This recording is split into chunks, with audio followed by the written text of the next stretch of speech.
1071 The Boss, classic rock of the 70s, 80s, and more. It's Michele Amabile. Joining me for lunch today is legend Joe Bouchard of Blue Oyster Cult, founding member. He's got a new record out. It's called She's a Legend, and he's got all kinds of cool stuff to talk to us about, including how he is incorporating more cowbell. Welcome to The Boss, Joe Bouchard. Hello, Michelle. Welcome to 1071 The Boss. Oh, it's good to talk to you. Always good to talk to a legend. Of course, this ain't the summer of love, but is the summer of 2020. Yeah, it's a crazy summer. I had to go there. I had to go there. This is so nice to talk to you. You've got a lot going on this summer. You've been a busy boy in quarantine.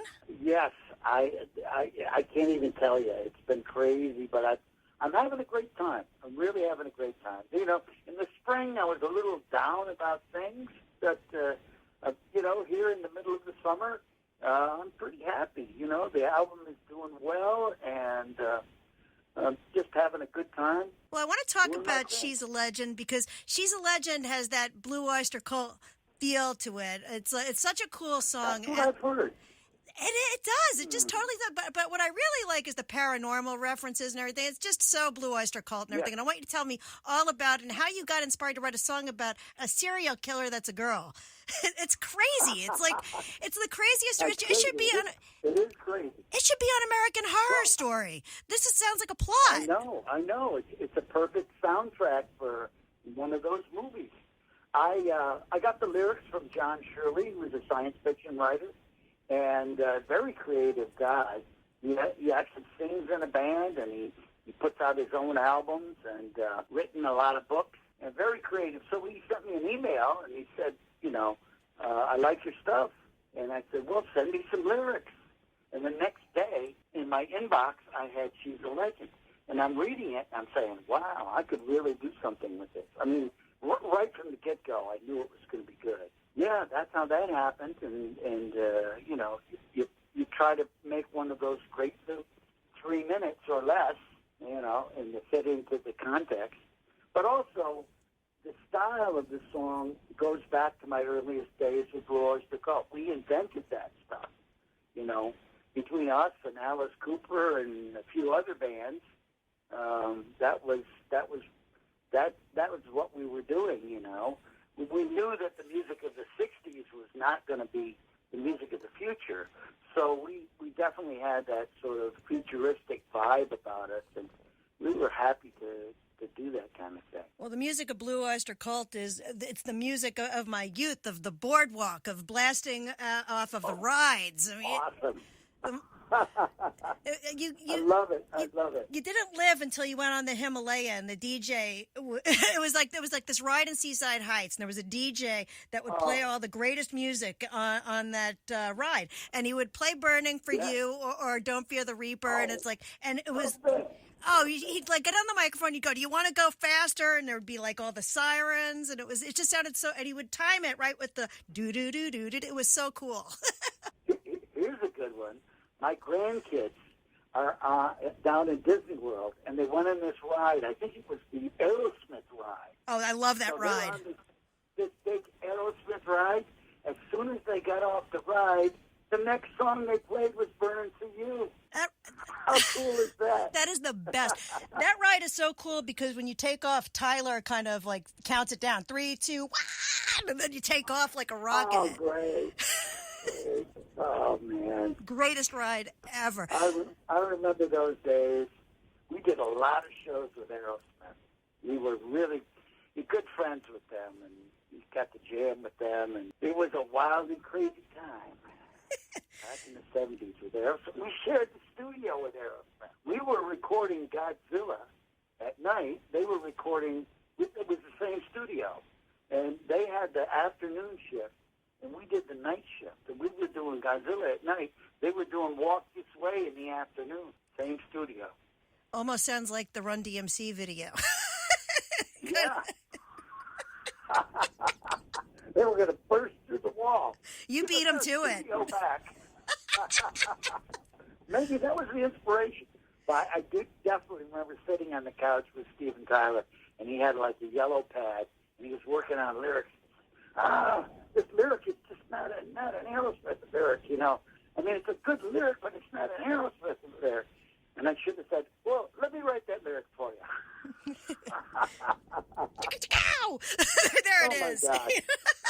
I was thinking about this. You know how The Stand is coming out, how they redid The Stand? Do you think they're going to use Don't Fear the Reaper? Again, they have to use that song you never again. know. That was the best part of the miniseries, when they used the song. Oh, that beginning sequence is so scary. I remember when that came out. It was in the 90s, the original Stand, and all of a sudden I became famous. Like, you know, because every kid was watching, you know, that sequence, and our song was the perfect song for the beginning. I don't know. I don't know. We've been lucky. The Reaper has been used in 75 movies, TV shows.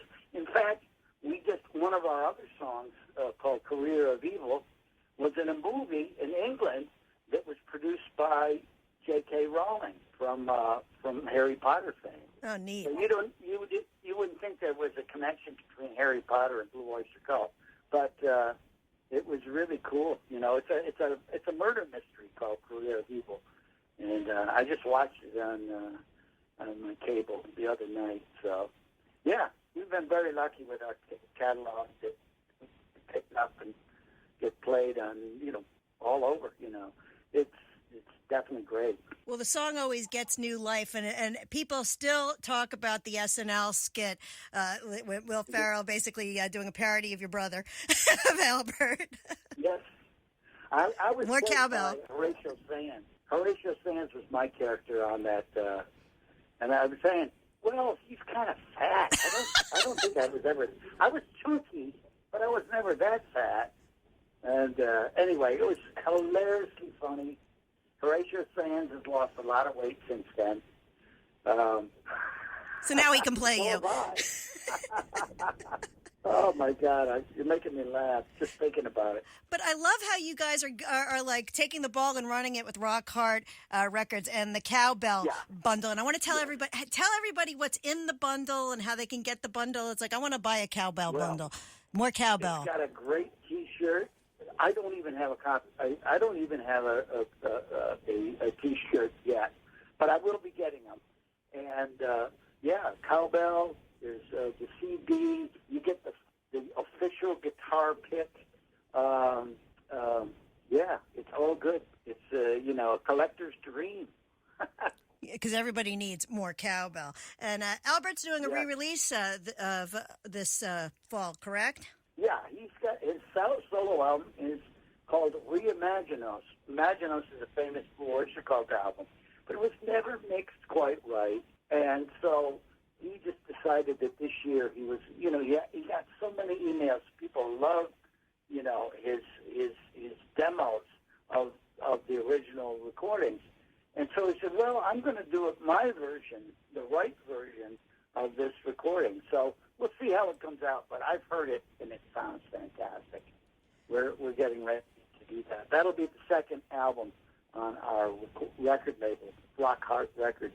So I'm looking forward to that. And then we have other projects planned for 2021. So it's going to be a very busy couple of years here, maybe even longer. Like a record mogul I now. have no plans on stopping this because it's going great and so much fun. Now, I'm looking at the track listing of the new album and the Strange Legends track listing, and I'm thinking, what could be the next single? These titles are also cool. Like Bottom for the Bottomless. I just love these titles. That's another John Shirley lyric. Fantastic lyric. And I'm working on videos for every song on this album. Yeah, I mean, African Queen I think is really good, too. It's getting a great response. Actually on the charts in Holland this week at number 55. And the song Forget About Love is number 10 on the charts in Holland. So back in the old days, I used to follow the charts. I haven't seen charts since the 80s. But Holland's ahead of the USA curve. Yeah, well, I was there last summer for a vacation. We had just a fantastic time, and people are so nice there. So, people are responding to this album. Great. Well, one day you'll be able to get back out on the road and tour. Have you seen all this, all these different? Did you see that picture of the way they had that festival spaced out in Newfoundland with the platforms raised? What do you think? Yeah. Well, everybody gets a little riser to watch the show. And the production of the show is really cool too. Lots of video. But, I'm just dying for people to get back together. There's nothing like playing a show and everybody starts singing along to your song. The audience becomes, I miss that so much, We were in Sweden last summer. One of the best shows I ever played at the Sweden Rock Festival. It's all good. I miss that a lot. But it'll come back. We'll be ready. Absolutely. Do you miss the guys in Blue Oyster Cult? Yeah. Do you guys keep in touch? Yeah, occasionally. Yeah. Oh, yeah. We've done a few reunion shows. But, we have to pick and choose the right time to do that. So, anyway, I'm definitely in touch with those guys. They're doing really well. They're going to have a new album on this fall. Well, at least we're all getting music, so which is a gift because it's what we need. Definitely do.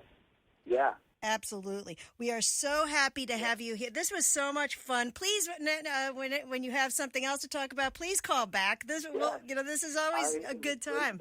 Great talking to you. Thank you so much. Open invitation for you to join us anytime. Joe Bouchard, you are a friend of the boss. Oh, awesome. I love it. Thank you so much. The album is called Strange Legends. Thank you, Joe Bouchard of Blue Oyster Cult, for joining us here on 107.1 The Boss.